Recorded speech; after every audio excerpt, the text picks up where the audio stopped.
Скажи Руби, что я слеплю ей снеговика. И давно она кашляет? Пару дней.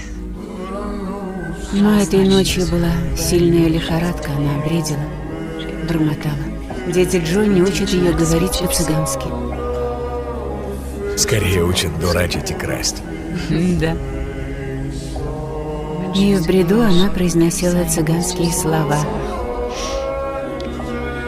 Тикнамора. Тикнамора, обенг, обенг, снова и снова. Что? Лиззи, что? А ну повтори. Что сказала Руби? Тикнамора. Вроде того. Она сказала еще что-нибудь непонятное. Обенг, я не знаю.